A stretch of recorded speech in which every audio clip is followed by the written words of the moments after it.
Deixa eu te perguntar uma outra coisa. Você está trabalhando lá no sincrotron, né? Sim. Que é um nome difícil de falar, né, rápido? Sincrotron, que parece que você está falando errado. Todo mundo erra. A minha mãe até hoje não consegue falar síncrotron. Você consegue explicar para leigo o que é o sincrotron? Ou melhor, o que é o acelerador de partículas brasileiro ou não? Vamos lá, posso tentar, né? O síncrotron é um acelerador de partículas não muito diferente do CERN, aquele que existe na Suíça, que apareceu no Anjos e Demônios, enfim. Ele é basicamente um acelerador circular que acelera elétrons. Então são partículas elementares, partículas de carga negativa, que são aceleradas em velocidades próximas à velocidade da luz. E a gente acelera e mantém esses elétrons rodando nesse acelerador circular, que é enorme. Ele tem ele tem mais de meio quilômetro de circunferência, então ele é muito grande. O lá de fora é França, né? Ele fica na divisa, né? Na divisa da França com a Suíça. Com a Suíça, né? Ele é maior, né? Ele é maior. Ele tem 30 quilômetros. O brasileiro antigo tem quanto? Tem 100 metros de circunferência. O novo tem 520. 520, tá. Mas são aceleradores diferentes, né? Não é que a gente está competindo com a Suíça, por exemplo. Sim, perfeito. Porque o acelerador da Suíça ele é do tipo colisor. Ele acelera as partículas e ele há uma energia muito alta em sentidos opostos e ele tem o objetivo de colidir uma partícula com a outra, fragmentar essas partículas e produzir subpartículas que são estudadas, né? Como, por exemplo, o bóson de Higgs, que foi descoberto lá.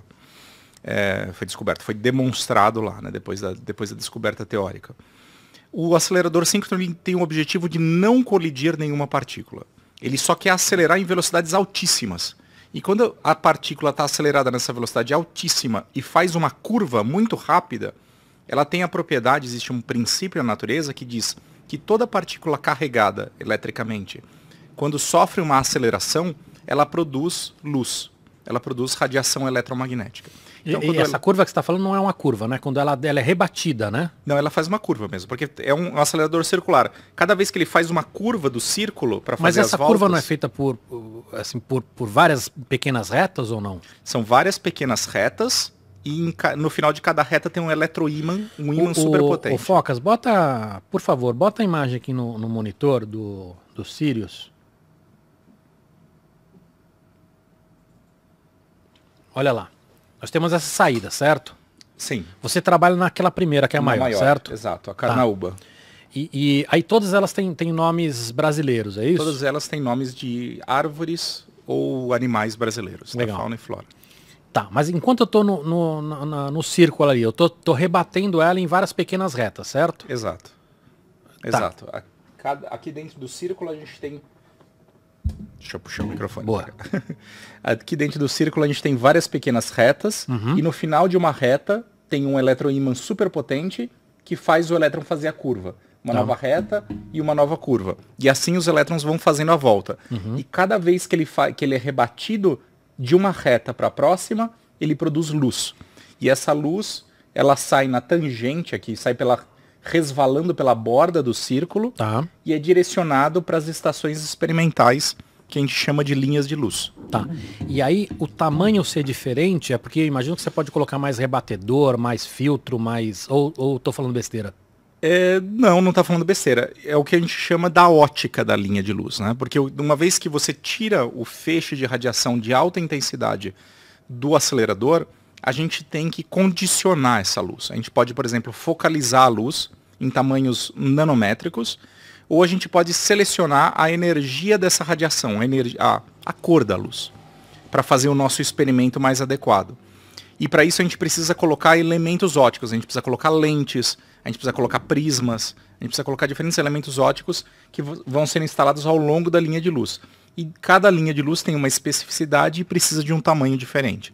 A minha linha chega às maiores resoluções espaciais, ao menor tamanho de feixe possível do Sirius. Por isso ela precisa ser tão longa assim. Tá. Agora, vamos lá. Primeira pergunta é o seguinte. Você tinha comentado que são objetivos diferentes, né? Quando a gente compara com o CERN lá fora. Sim. Eu não visitei o Sirius ainda, mas eu visitei o outro. Como é que chama o outro? O VX. O VX. Isso. Eu visitei o VX. E eu lembro que conversando com a galera de lá, eles estavam comentando, já tava em construção o Sirius, quando eu fui, e eles estavam comentando que se não tivesse atraso, que acabou rolando, o Sirius, quando fosse lançado, ele seria de uma categoria que seria a melhor do mundo, a melhor tecnologia do mundo naquele tipo de objetivo. Né? Hoje, se não me engano, ele ainda é o melhor no hemisfério sul. Ele certamente é o melhor do hemisfério sul e a gente está tentando demonstrar que ele é melhor do mundo ainda. E quando a gente fala de melhor do mundo, o que quer dizer isso? Quer dizer que ele tem mais frequências ou ele tem mais precisão? O que a gente quer dizer com isso? A gente está competindo numa faixa, numa categoria aí que chama de emitância, que diz basicamente o quão bem focalizado é o seu feixe. Tá. E o que no final me diz quão pequeno pode ser o tamanho do feixe que chega aqui no final. E que vai definir o que eu consigo estudar. E a gente está...